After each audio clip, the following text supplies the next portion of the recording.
203b, these statements by Rabbi Chia bar Abba, the name of Rabbi Yochanan. Kol hanevi'im kulan lo nitnabeu ela lebalei tshuva. That whenever the prophets gave their nevuah, their prophecies, they only prophesied about the reward for balei teshuvah, the people that did teshuvah in their lifetimes. Aval tzadikim gmurim, but as for those who are completely righteous, who are tzadikim gmurim, ain lo ra'ata Elohim zulatecha. Again, they use this pasuk to say that only Hashem knows the reward that's in store for them, a huge, huge reward waiting for them in Olam Haba. This idea that the prophets only said their prophecies with regards to Balei Tshuva, and the tzaddikim that is only Hashem knows what the reward is. Upligad Rabbi Abahu. This argues with Rabbi Abahu. The Amar Rabbi Abahu. Rabbi Abahu says, Makom sheba'alei teshuva omdin tzadikim gmurim enam omdim. This statement by Rabbi Abahu is a very, very famous statement. He says, in the place that a Baal Teshuvah stands, not even the tzadikim gmurim can stand. Meaning you could be a tzaddik your whole life. One guy did Teshuvah, he is standing on a higher level than that tzaddik gamur. Shnei Emar, for the pasuk says, quoting the pasuk that we said before, Shalom, Shalom, larachok vela karov. Peace, peace to the far and to the near. As if to say, larachok bereisha v'hada lakarov. Who is Hashem extending his peace to first?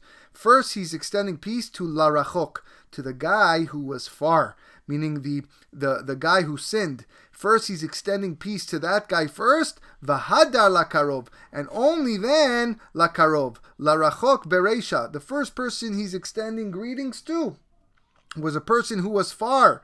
Larachok, v'hadar v'achar kach, and only afterwards lakarov, to the tzaddik who was close to him at all times. So we see from here that wherever the Balei Tshuva stand, are standing better and more and in a way closer to HaKadosh Baruch Hu, because Hashem is recognizing and greeting them first.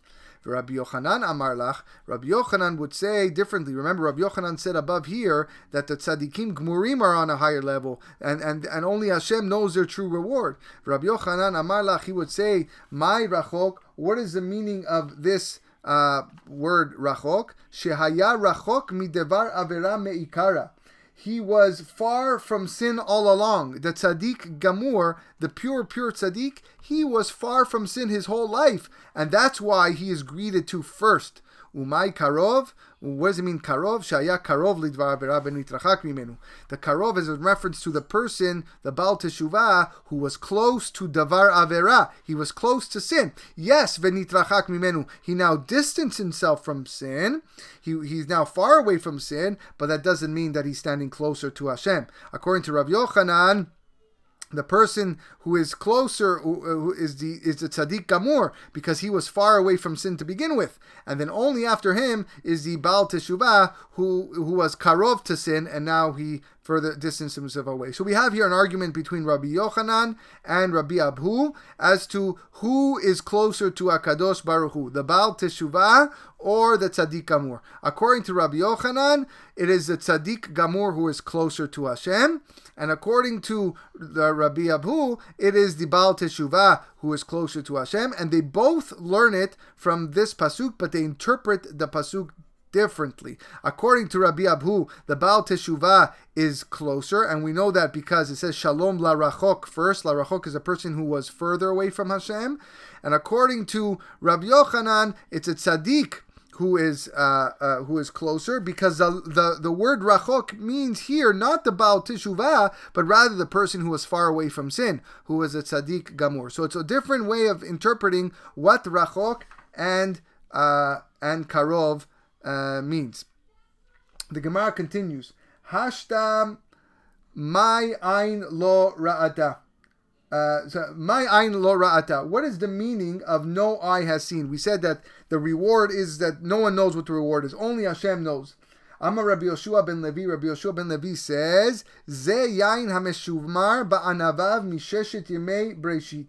This is the wine preserved in its grapes since the original 6 days of creation. Wine is nothing brings joy and happiness more to a person's heart than wine does. So to convey to a human being that you're going to get something that's been held back for so long since the start of Shishimei Bereshit, obviously there's not really wine in Olam Haba, but since wine brings happiness, this is symbolic of the amount of happiness a person is going to experience in Olam Haba.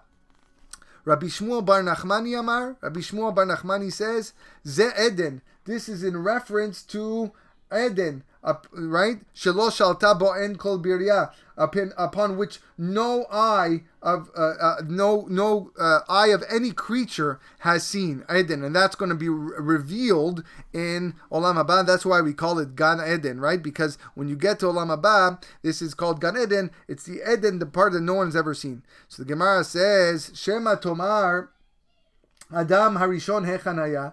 Should you ask, but where was Adam Harishon? Wasn't he in Eden? Adam Harishon was already in Eden. So how can you say that no one has seen Eden? The Gemara answers, Bagan. The answer is that Adam lived in the garden. He lived just in the Gan. V'shema tomar hu Gan hu Eden. Maybe you're going to say that the garden is actually Eden, and then Adam actually saw Eden. Talmud Lomar, therefore, learn from this pasuk, V'nahar yotze me'eden le'askot et hagan, that the river came from Eden to water the garden. Gan lechod, ve'eden lechod. So garden is one place and Eden is another place. Adam Harishon was in the garden of Eden. Did he actually see Eden? No, he did not see Eden. Eden will be waiting for the people who reach Olam Haba. That is the secret. That is the reward waiting for each one of us if we're worthy enough to be there. That is the Ain Lo Ra'ata, according to Rabbi Shmuel Bar Nachmani.